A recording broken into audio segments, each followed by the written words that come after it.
All right, everybody, welcome to the latest Birds Banter Film Room episode. Today, we have our first college football player on. With me, I have Justin Ruiz. He goes to Widener University, plays football there.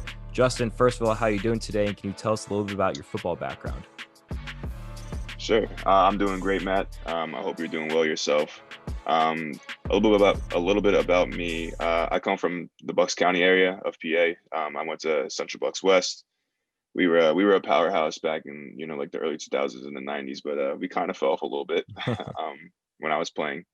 So I'm from that area. I decided to go to Widener because the coaches kept everything real. Like they were like, "Yo, if you work your ass off, like, hey man, you can start. You don't have to be a senior, you don't have to be a junior." And I really appreciate that. And even now, they give you some tough love, but they're not criticizing you. They're just giving you some constructive criticism. Like, hey, we think you could do better on this and that. I was recruited originally for O line. I just recently moved to D line, but other than that, Winer's great. I love all my teammates. I love my coaches. I wouldn't trade it for the world. Awesome. That's great to hear. So you mentioned you moved from O-line, and as an Eagles fan, you see all these injuries to the Eagles offensive line. Just how bad is it right now on the O-line? Honestly, if I'm from the games I've been watching, I haven't. I think I missed the second game of the season. I don't remember who they played, but from other games I've been watching, the O line's not terrible. Mhm. It's a mixture of the whole team. Carson Wentz, the last game, Carson Wentz played pretty well, and against the Steelers, he played pretty well too. But the first three games of the season, he that was all on him. I mean, he was shitty Yeah. all around. He doesn't have much help though because our receiving core, and it just seems like our injuries, like we just found out that Ertz and Miles Sanders are potentially out. I mean, that hurts. I'm glad Dallas Goedert's coming back, but even so, it just seems like the Eagles as a whole is a mess. But the O line, for the most part, they hold up. They're not terrible. All right, good to hear. So we'll get into it. Justin and I are going to look at two plays from the Steelers game and then one play from the Ravens game that just this past week. So, first things first, we'll start off against the Steelers. The first play that we're going to look at, fourth quarter, Eagles are down by 3 points or 2 points. And this is an opportunity for the Eagles to crawl back into this game. They have a perfect opportunity. We'll watch the play here in a second, but perfect opportunity here to score a touchdown. And unfortunately, Carson Wentz gets sacked. So looking at the play to start, Miles Sanders is going to go in motion. Justin, just from the formations on offense or defense, what do you see before this play even starts? Right. So the first thing is, it's like you said, it's third and long. I think you said it was third and long, but it's a passing down. So is it third and long? I'm sorry. Yeah. Okay, I'm sorry. I just wanted to make No, sure. you're It's good. Yep. it's so for the most part on a third and long, there's a couple of things you can do. You can run a draw, try and catch the defense off guard with they think it's a pass. You can either pass it or you can, for the most part, run a screen. And I think the Eagles here before Carson Wentz, got sacked. I think they were just trying to long ball it, trying to find an open man. But the first thing, I mean, can you roll the play a little bit? I'm Yep. sorry.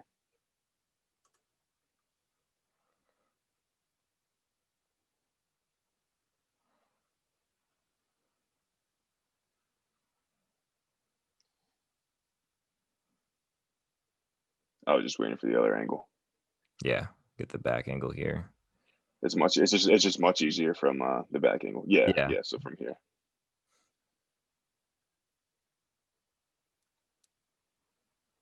guy goes in motion. So right here, right before that play began.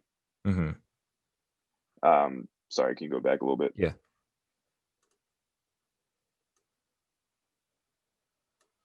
You're good. So yeah, right. So right here, right. I'm not sure what slide side they're blocking because there is a for offensive line. There's always going to be a heavy side and there's always going to be a slide side. Mhm. So that this the slide side is the man on side. So the slide side is to the right. That's the heavy formation side. They have four guys over there versus the two over here. The biggest thing is what I see right now is it's kind of like a cover two zone. It looks like it's a cover two zone because it looks like the outside linebackers aren't coming in. Right. Um, the O line right now, I mean, everybody looks good. Kelsey, he's about to pick up that man that's coming in. I think that's the B gap. I don't think they see the blitzing linebacker, the incoming linebacker, but okay. Yeah, Can you roll the play, please? yeah, for sure. Yeah. So the biggest thing is, in the beginning, it looked like they were stacked. And usually when you have two people stacked over each other, so when you have a linebacker stacked, or I'm sorry, a safety stacked over a linebacker in the beginning, in the very beginning, like right here, right? That's Hmm. usually an indication that there's a blitz coming.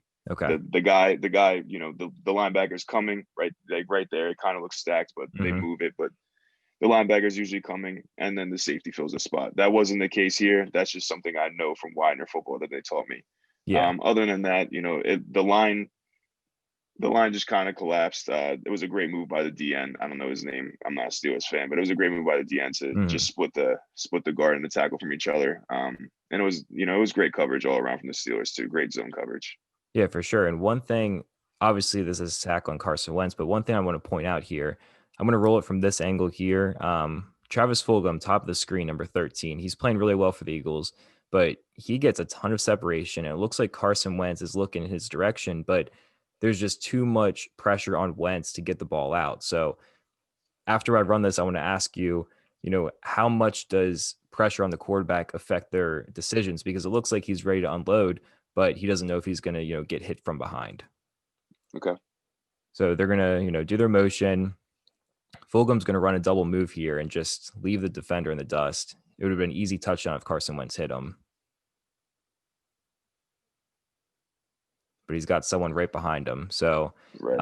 so from an offensive line point of view, or even defensive line, if you're close to the quarterback, how much does that get in their head?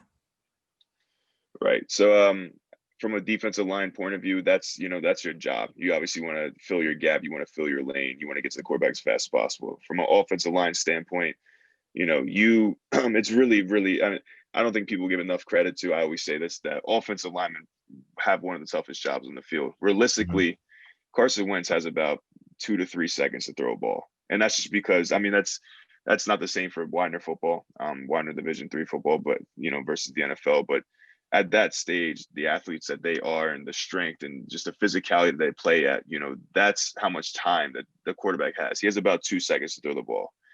And in some circumstances, I know it's not this play, but in some circumstances, there have been Carson Wentz has hold the ball too long. You just got to get rid of it at some point.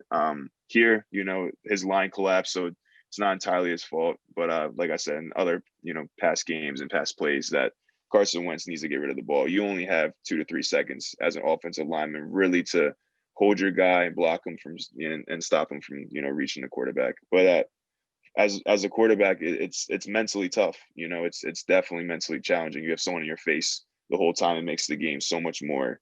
It's just dragging on. It's just so much more hard. Yeah, especially against the Steelers, who have a great D line, throwing different Great looks at D line. Wentz all game. So we're gonna go down to the next play. Again, this is against the Steelers as well. It's gonna be a run play. Um, so here we go. Miles Sanders is gonna break off for a touchdown here, very similar to the touchdown had against the Ravens. Just Right. right through the tackles, and so we're gonna set this up. They're in shotgun. We talked about this play a little bit on text before we started. Is there anything that stands out to you that shows it's going to be run, or does the defense show anything to you right now? Can you roll the Yeah. clip a little bit, please? So right here, I don't play DB or safety, so I don't know the exact call. But right Mhm. here, there's no middle safety. They're just playing too high. So we wouldn't call that zero coverage, but it's essentially kind of zero coverage. They're loading the box up, right? You Yeah. could count all the linemen plus the linebackers kind of showing that they're going to blitz if they are going to blitz. And then you roll the play, please. Right. So So the first thing is, from what I see, the D line had a stunt. Mhm. We're gonna be able to see from the other angle better, but it looks like the D line were stunning. So it looks like the tackle was crashing inside to free up the end, or the linebacker, whoever's coming around them, and it looks like he just missed it. Miles Sanders takes advantage of the opportunity. Amazing blocking Yeah. downfield. That's Very good block. textbook perfect blocking that you want for your receivers, and that's a tutty, baby. That's a celebration. Mhm. So right here, can you pause that for a second? Yeah. Right there. So 90, I think it says 91 or 90, 97. he's leaning in his stance. Yeah.